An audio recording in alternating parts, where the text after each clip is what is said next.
Olá, bom dia! Hoje é dia 15 de junho de 2020, segunda-feira, mais uma semana se iniciando. Eu sou a Graziela Siqueira, peço licença para entrar na sua casa e trazer todas as informações para você começar o seu dia bem informado. E veja agora os destaques dessa edição do Jornal Todo Dia. Pandemia faz exportação despencar. Área Azul volta a operar em Americana nesta segunda-feira. Morre aos 54 anos Maurício Elias Zério, o homem que aguardou vaga em UTI em Santa Bárbara do Oeste. O pagamento de R$ 1.045 do FGTS começa em 29 de junho.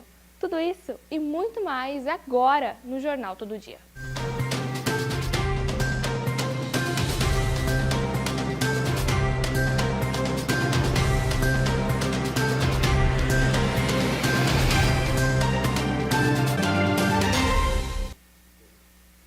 A balança comercial da RMC, a Região Metropolitana de Campinas, apresentou em maio os piores índices em uma década. Com muitos impactos globais do novo coronavírus, tanto exportação como importação despencaram em relação ao ano passado, o que denota queda acentuada nas atividades industriais. A constatação foi feita pelos especialistas do Observatório da PUC de Campinas, formada por professores que apresentam periodicamente a análise conjuntural do mercado. A RMC exportou em maio um montante de 223 milhões de dólares. Há 10 anos, as vendas foram de 520 milhões de dólares. No mês mais crítico da pandemia até agora, os negócios naufragaram. As exportações da RMC sofreram, só em maio, uma queda de 39% em relação ao mesmo período de 2019. 9 dos 10 principais produtos exportados pela RMC tiveram as vendas afetadas, com exceção da soja, que aumentou suas vendas externas em 28%, comparando-se ao meio de 2019. Os produtos mais importantes da pauta de exportação tiveram resultados ruins no mês. Os números são impressionantes na indústria automobilística. A venda de automóveis, por exemplo, caiu 84% em relação ao ano passado. As de peças e acessórios foi de 72% menor e a de pneus 70%. Os negócios também despencaram em outros setores essenciais da indústria. Caíram mais de 50% as vendas de medicamentos, polímetros e propileno, papel, peças de motores, inseticidas e carnes preparadas ou conservadas.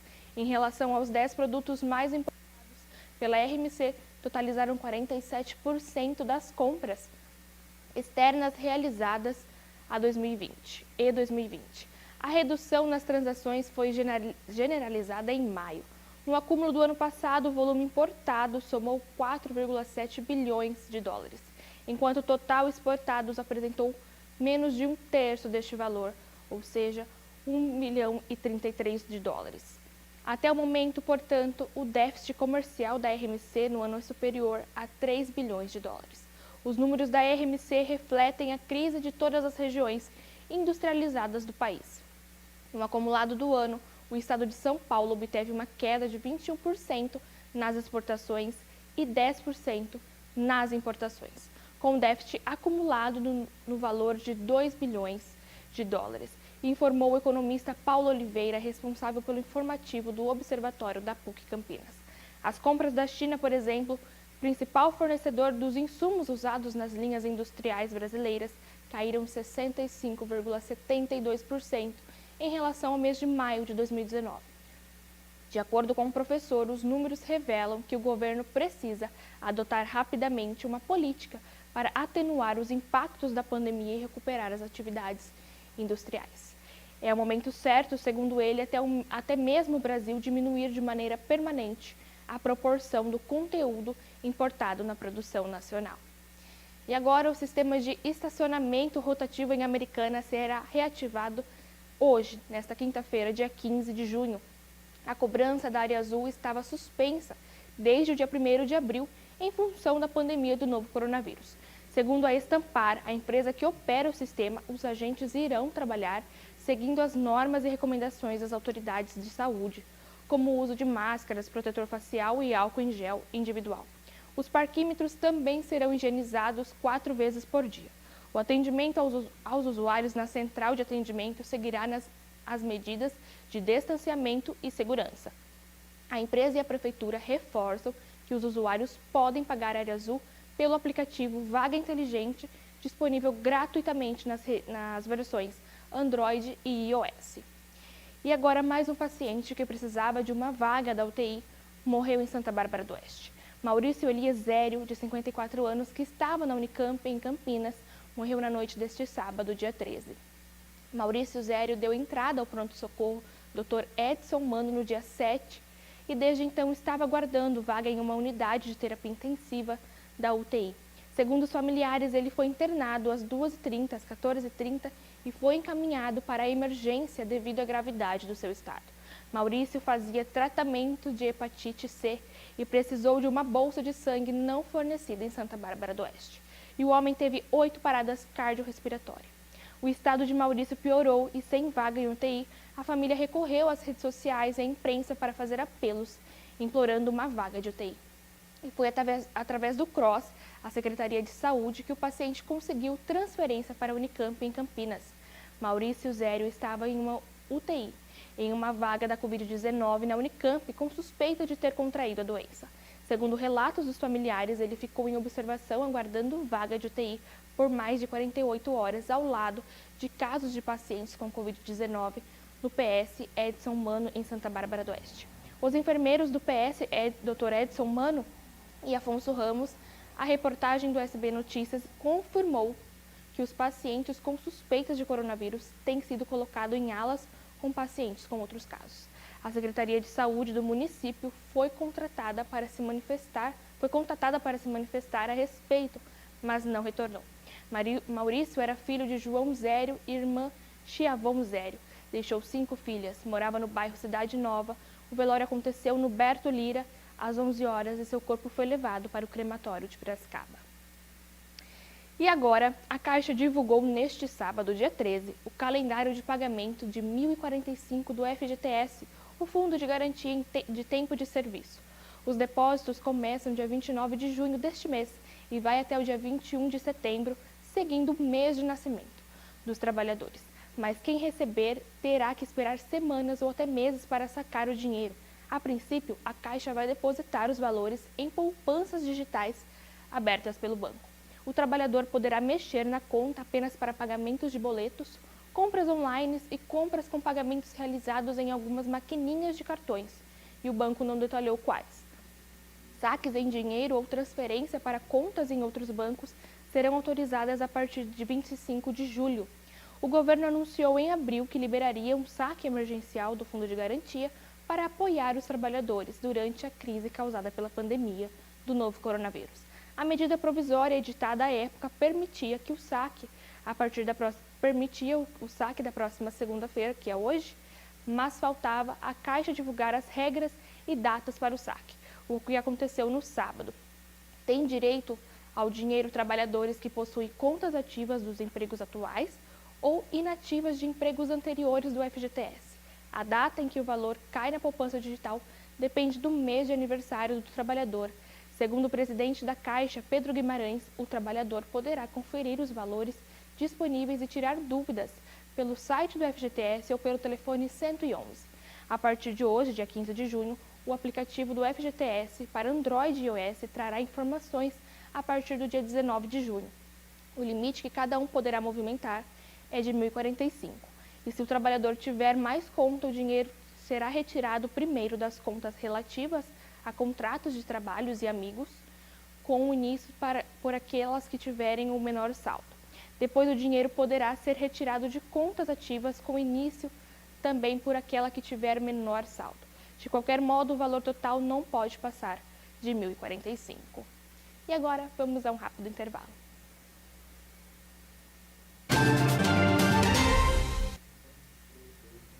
E estamos de volta com o Jornal Todo Dia. O programa segue ao vivo nas redes sociais através do Facebook e no YouTube.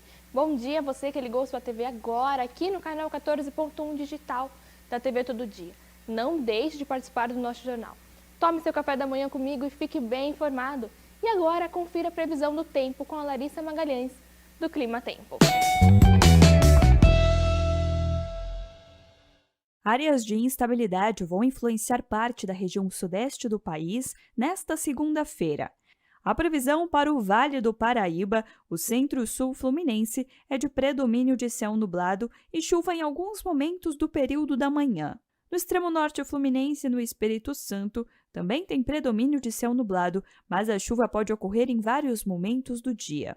A previsão é de garoa no litoral e extremo sul paulista. Na região da capital do estado, deve garoar apenas no período da manhã e o dia segue com sol entre muitas nuvens. Já nas demais áreas do sudeste, o sol predomina e não tem previsão de chuva. A mínima prevista em Belo Horizonte é de 15, máxima de 26 graus, mínima de 22 e máxima de 26 graus em Vitória. E a Secretaria de Saúde de Nova Odessa anunciou que o agendamento de exames e consultas com clínicos gerais e especialistas será retomada de forma gradual a partir desta segunda-feira, dia 15, hoje. Os procedimentos foram suspensos no dia 20 de março por meio do decreto do número 4.175 de 2020 e para diminuir o fluxo de pessoas nas unidades de saúde e controlar a disseminação do novo coronavírus. Desde então, a rede municipal tem atendido somente casos urgentes, mediante a triagem feita por uma central telefônica montada no ambulatório de especialidades médicas. De acordo com o secretário de Saúde, Vanderlei Cocato, o retorno dos procedimentos nas 6 UBSs, as Unidades Básicas de Saúde, no ambulatório CASP, no Centro de Atendimento Psicossocial e no setor de fisioterapia Luzia Afonso de Meira, ocorrerá gradualmente com todos os cuidados necessários para evitar a transmissão da Covid-19. A retomada do agendamento vai seguir protocolos rígidos, com espaçamento entre uma consulta e outra, limitações de atendimentos por dia e álcool em gel em todas as unidades, explicou Cocato. Nas UBS, os atendimentos com início geral ocorrerá das 7h30 às 11h30 e das 13 horas às 15h30, com um paciente a cada 30 minutos. Nesses 2 períodos, serão consultados até 16 pessoas por dia. Já ginecologistas e pediatras vão atender 10 pacientes por dia em cada unidade, com intervalo mínimo de 20 minutos entre uma consulta e outra. A Secretaria informou que o atendimento a gestantes continuará sendo feito por demanda espontânea. O ambulatório de especialidades continuará fazendo o agendamento de consultas urgentes de segunda a sexta, das 7 às 16 horas, por meio do telefone 3199-7700 e passará a atender diariamente 15 pacientes por especialidades: cardiologia, urologia, neurologia, ortopedia, dermatologia, endocrinologia, reumatologia, oftalmologia, psiquiatria, infectologia e pneumologia. A Secretaria de Saúde ressalta que o atendimento será feito por hora marcada e não por ordem de chegada. No setor de fisioterapia, reinaugurado em dezembro do ano passado, totalmente reformado e reequipado, cada fisioterapeuta vai limitar os atendimentos a um paciente por hora. O CAPS retomará as consultas individuais agendadas com psicólogos e psiquiatras, mas vai manter suspensas as atividades coletivas. Em caso de dúvidas, o telefone do Centro de Atendimento Psicossocial de Nova Odessa é o 3476-6051. Com a retomada gradual, vamos conseguir manter nossas unidades de saúde devidamente limpas, higienizadas e livres de aglomerações. No entanto, reforçamos a necessidade do empenho de todos os funcionários da saúde para o atendimento humanizado de todos os pacientes. É preciso, neste momento, um cuidado ainda maior e muita compreensão, destacou o secretário. Fale com a unidade básica de saúde mais perto da sua casa. A UBS 1 é o 3466-1493, a UBS 2 3466-2329, UBS 3 3466-1275, UBS 4 3476-6809, a UBS 5 é 3498-2732 e a UBS 6 3466-1104. E agora, falando de Santa Bárbara, o prefeito de Santa Bárbara do Oeste, Denis Andi, anunciou a implantação de mais 10 novos leitos de UTI que serão instalados no Hospital de Santa Bárbara, para atendimento da rede pública municipal.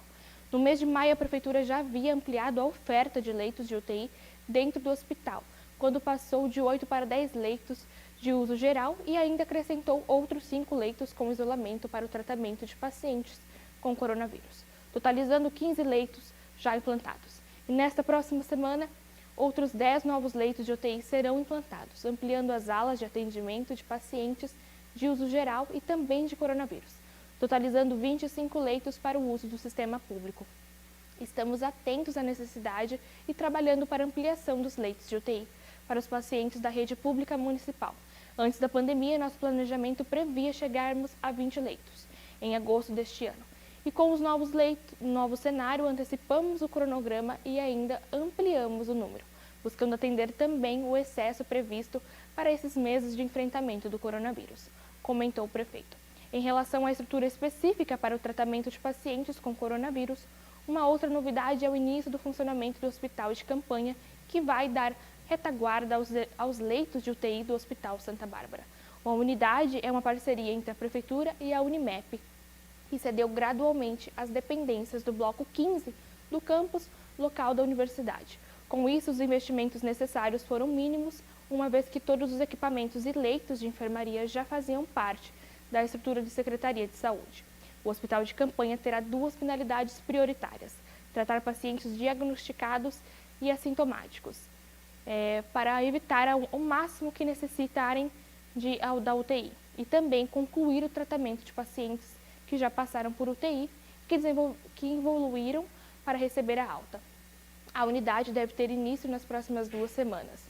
Nosso desejo sempre foi o de não precisar utilizar a unidade de campanha. Praticamente não tivemos custo para a sua estruturação. Fizemos com que já tínhamos graças a uma parceria com a Unimep, mas agora é hora de fazer uso dessa precaução que tivemos, pois trabalhamos prevendo que esse momento pudesse chegar. Graças à sua implantação é que podemos hoje abrir espaço para os novos leitos de UTI do Hospital Santa Bárbara, transferindo a sua enfermaria da Covid-19 para o hospital de campanha e implantando novas UTIs em seu lugar, explicou Denis Andia. Santa Bárbara do Oeste, a cidade, é com o menor número de infectados e óbitos entre os 20 municípios da RMC, a região metropolitana de Campinas. Esse momento não é de relaxamento dos cuidados pessoais e coletivos. A economia pode retomar parcialmente em nossa região e não se deve confundir isso com um risco menor de contágio. Ao contrário, agora é a hora de redobrarmos nossa proteção, usando máscaras e evitando sair de casa sem necessidade. O comércio reaberto com restrições deve ser aproveitado com prudência para que possamos avançar no futuro. Se puder, fique em casa, alertou o prefeito. E agora a Hortolândia atualizou o boletim de casos da Covid-19 e ainda publicou uma nota de pesar pelas mortes da população. Notificados, então, são 871 pacientes e com investigações são 147. Em isolamento domiciliar, aguardando o exame, é 132. Em internação na unidade respiratória, a UPA Nova Hortolândia tem 7. Em internação no Hospital Municipal Mário Covas, 1 em UTI. Em internação hospitalar fora do município são 7, 6 em UTI, 1 em enfermaria. Casos confirmados são 249, 28 pacientes em isolamento domiciliar, 2 em internação da unidade respiratória da UPA Nova Hortolândia, 1 em enfermaria. 1 em internação no Hospital Municipal Mário Covas, em enfermaria, 13 pacientes em internação hospitalar fora do município, 9 em UTI, 4 em enfermaria. 183 pacientes já receberam alta e estão curados. 22 óbitos, casos descartados 475. E todos os casos em investigação encontram-se em isolamento e acompanhados pela Secretaria Municipal de Saúde. A comunicação de casos confirmados mediante a informação é da Secretaria de Saúde do Estado. E agora, o ex-vereador Manuel Gregório, conhecido como Manezinho da Praia, está internado no Hospital São Francisco após ter contraído o novo coronavírus. Manezinho, que diz não ter nenhuma doença crônica, está internado desde o dia 7. Atacou meus 2 pulmões. As pessoas pensam que são super-heróis, que o vírus vai pegar e ela vai tirar de letra. O ex-vereador, entre 2001 e 2004, em Americana, Manezinho, trabalha atualmente como vendedor de alimentos para os supermercados. Ele acredita que se contaminou no trabalho. A gente vê que as pessoas usam máscaras de qualquer jeito, achando que só a máscara vai evitar de pegar, ou que só não vai pegar as pessoas de idade, criticou ele. O ex-vereador começou a apresentar os sintomas no dia 29 de maio. Ele diz ter pensado que a dor da garganta estava relacionada às alergias que possui. Após tomar um remédio e não melhorar, procurou o pronto-socorro, recebeu uma injeção e foi liberado. Seu quadro piorou e ele passou a ter dificuldade para respirar. No dia 7 de junho, o ex-vereador procurou novamente o hospital e foi internado. Além dele, a esposa e o filho ficaram doentes, mas nenhum deles precisou de internação. A minha luta não tem sido fácil. Internei no domingo e deixei minha esposa em casa com o meu filho, também contaminados. Eles não tiveram a falta de ar como eu tive. Pensei que não fosse aguentar, contou. Manezinho precisou ficar no oxigênio ao longo da semana na sexta-feira, dia 12. Um de seus pulmões já estava recuperado. A expectativa é de receber alta no domingo. E agora eu tenho uma dica para você que está trabalhando nessa quarentena, esqueceu seu almoço ou até mesmo não sabe onde almoçar, para você também que está em casa e quer pedir uma comida quentinha, saborosa, caseira, feita com todo o amor do mundo, é na Arte Sabor Restaurante. Eles atendem pelo iFood. Faça o seu pedido. E agora vamos a um rápido intervalo.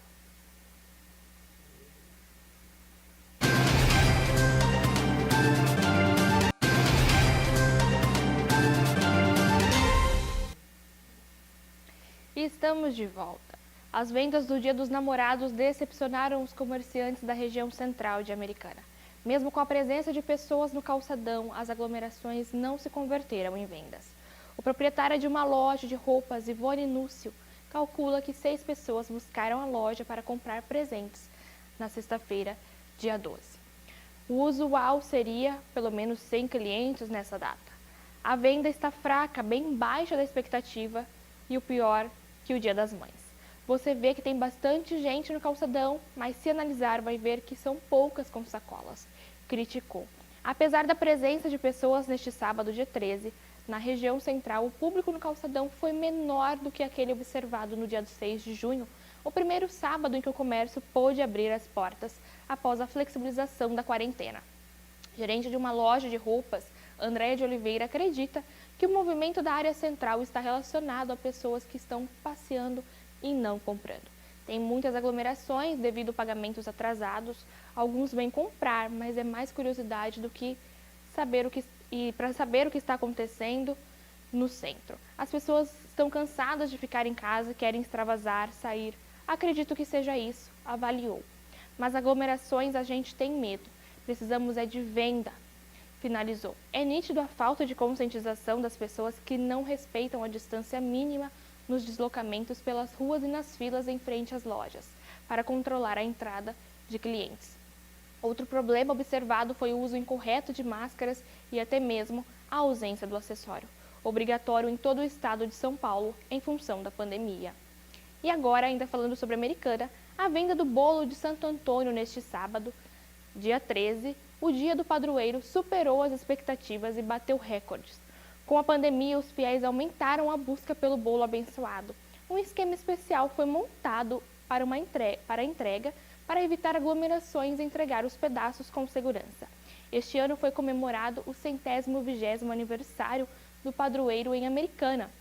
Foram vendidos 1.700 pedaços contra 1.300 pedaços no ano passado. A informação é da culinarista Ívia Cristina Baldim Barata, de 43 anos e que trabalha na venda do bolo há 6 anos. Acho que isso aconteceu porque ele já é tradicional e diante de toda a situação que estamos vivendo, afeta mesmo. As pessoas vieram em busca do bolo benzido. Pela fé das pessoas, afirmou Ívia. A costureira autônoma Juliana Leone, de 37 anos, contou que segue a tradição de comprar o bolo de Santo Antônio. Eu tenho uma fé muito grande em Santo Antônio, em Nossa Senhora Aparecida. É uma tradição de família e a gente vai levando, afirmou. E por conta da pandemia, a igreja adotou a entrega do bolo pelo esquema drive-thru para evitar aglomerações. Os pedaços foram cortados na sexta-feira, dia 12, e já embalados, ao invés do tradicional corte no momento em que o fiel realiza a compra. A operadora de caixa, Tainá Barbosa Pancini, de 29 anos, comprou 9 pedaços para a família. Ela aprovou o esquema adotado pela Basílica.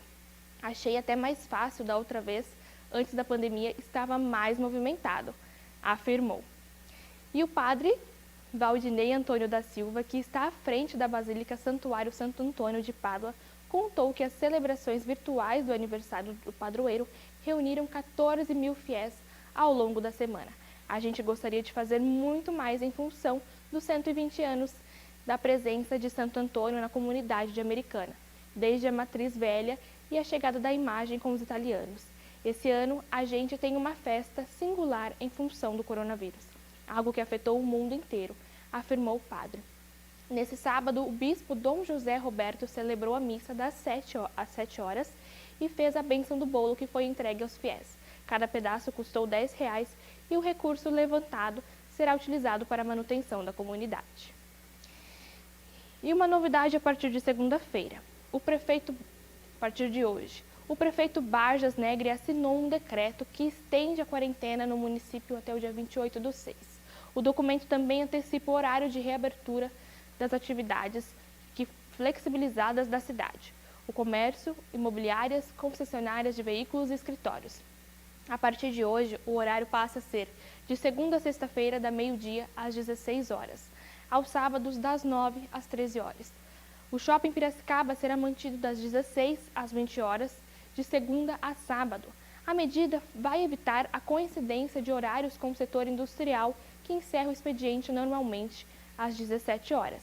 Assim, evita-se aglomerações no transporte público. E a Secretaria de Saúde confirmou na sexta-feira, dia 12, a ocorrência de 2 óbitos nas últimas 24 horas em Piracicaba, em decorrência do Covid-19. Tratam-se de uma mulher de 78 anos, moradora do Lar dos Velhinhos, uma mulher de 63 anos e, no período de 60 pacientes, testaram positivos para a doença. E agora a Americana chegou ao 13º óbito pelo novo coronavírus. Neste sábado, e segundo a prefeitura, trata-se de um homem de 45 anos que morava no Jardim Girassol.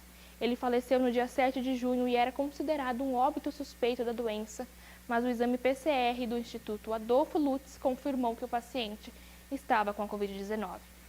A prefeitura não informou se o paciente possuía alguma comorbidade. O boletim da Vigilância Epidemiológica de Americana deste sábado também traz o registro de 4 novos casos com resultados positivos da Covid-19. 2 estão em isolamento domiciliar. Um homem de 38 anos, do Jardim Helena, e uma mulher de 44 anos, do São Jerônimo. Os outros 2 novos casos positivos estão internados em hospitais particulares. É uma mulher de 35 anos, da Chácara Machadinho, e um homem de 59 anos, do Balneário Riviera. O boletim também traz 2 novos óbitos tratados como suspeito por coronavírus. É de um homem de 74 anos, morador do Cariobinha, que faleceu no dia 11 de junho em hospital particular, e de um homem de 33 anos que estava internado no Hospital Municipal com suspeito da Covid-19 e faleceu neste sábado. O boletim atualizado traz ainda o resultado negativo de um óbito que era considerado suspeito, um homem de 63 anos, morador do residencial Transcede, que faleceu no dia 7 de junho. Ele não tinha doença. O quadro geral da Covid-19 em Americana é o seguinte: são 194 casos positivos, sendo 13 óbitos, 7 pacientes internados, 37 em isolamento domiciliar e 137 curados. A vigilância investiga 43 casos suspeitos, sendo 23 internados em hospitais, 2 óbitos e 18 em isolamento domiciliar. E a secretária de Saúde de Santa Bárbara do Oeste, Lucimeire Rocha, entrou para as estatísticas do novo coronavírus em maio. Diagnosticada com a doença, ela teve o tratamento médico conduzido sob isolamento domiciliar, sem necessidade de internação hospitalar. Tanto a família da secretária, tanto os integrantes da pasta com que mantém contato diário foram monitorados. Lucimeire relata que os sintomas apresentados no início do desenvolvimento da doença eram semelhantes à sinusite. Foram 4 dias extremamente difíceis de cama, com fortes dores de cabeça, dores no corpo, perda do olfato e paladar, com uma tosse muito forte. O teste RT-PCR, realizado com a coleta do muco do nariz e da boca do paciente, considerado padrão ouro para diagnosticar a doença, foi feito no 3º dia, a partir do início dos sintomas, e o resultado foi recebido 6 dias depois. Quando você recebe a notícia do resultado positivo, por mais que já esteja melhorando, em 5 minutos você pensa em tudo que a gente vem discutindo, lendo e assistindo. Você se questiona, será que vou ter tudo isso? Mas depois coloquei a cabeça no lugar para trabalhar e ver o que poderia ser feito, relata a secretária, que curada da doença, retomou as atividades presencialmente na pasta. Não desejo isso para ninguém, nem na forma mais leve. As pessoas precisam ter um pouco mais de consciência, porque há quem não acredite ainda. Por experiência própria, posso dizer que isso não é uma invenção. Que bom que tudo deu certo e ela está bem. E agora a circulação de veículos na Avenida Brasil, entre as ruas das Paineiras e São Salvador, ficará limitada apenas ao acesso local a partir de hoje, devido a uma obra de abertura de uma via pública. A informação foi anunciada pela Prefeitura de Americana nesta sexta-feira, dia 12, por meio da Utransb, a unidade de transporte de sistema viário. Segundo a unidade, o trânsito será desviado para as ruas das Paineiras, São Salvador e Fonte da Saudade. Ainda não há previsão para a reabertura do trecho da Avenida Brasil. Em nota, a Utransb recomenda que as pessoas busquem rotas alternativas, uma vez que o trânsito estará lento e sobrecarregado nessas vias. A administração municipal vai abrir uma nova rua nas proximidades, num local que hoje abriga terrenos públicos não utilizados. A obra deve ser melhor e detalhada pela Prefeitura hoje, na data de hoje, na segunda-feira, como os trabalhos começarem. E agora, o prefeito de São Paulo, Bruno Covas, foi diagnosticado com a Covid-19 neste sábado, dia 13. De acordo com a assessoria de imprensa da prefeitura, o resultado foi obtido em um exame de rotina e o prefeito não apresenta sintomas e passa bem. Depois de 4 testes negativos, hoje, infelizmente, testei positivo para a Covid-19. A orientação é ficar dentro de casa, já que não tenho sintomas e não há necessidade de me licenciar do cargo de prefeito, disse Bruno em um vídeo postado no Instagram. A expectativa é de que Covas despache a distância.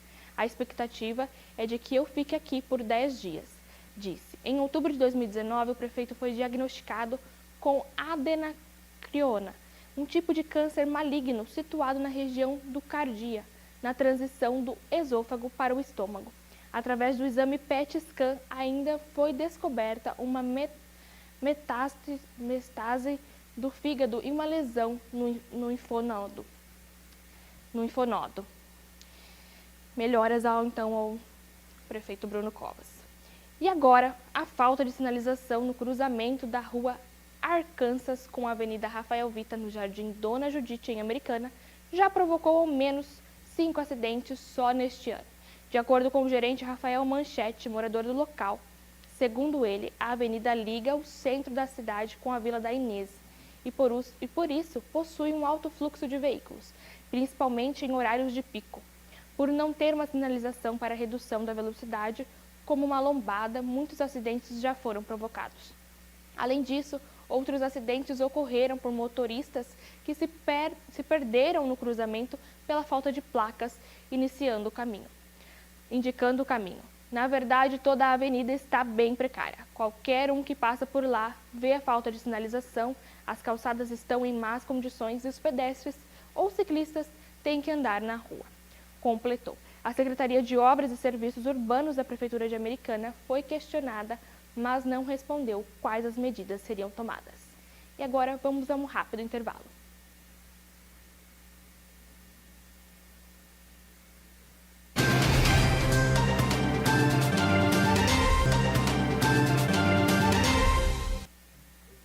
E estamos de volta e vamos saber agora como que fica o trânsito.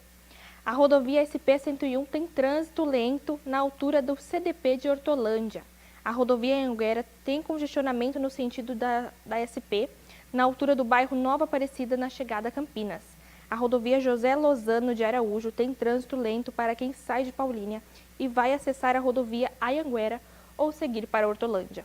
A rodovia Santos Dumont tem trânsito lento desde a altura do Jardim Itatinga até a chegada de Campinas. A Avenida Afonso Pansan tem trânsito lento na chegada ao Portal de Americana. Então, para você que está saindo de casa, essas são as informações do trânsito. Eu fico por aqui, obrigada pela companhia de todos os dias, que você tenha um bom dia. Te espero amanhã, no mesmo horário, às 7h15, aqui na TV Todo Dia, no canal 14.1 Digital e ao vivo pelas redes sociais.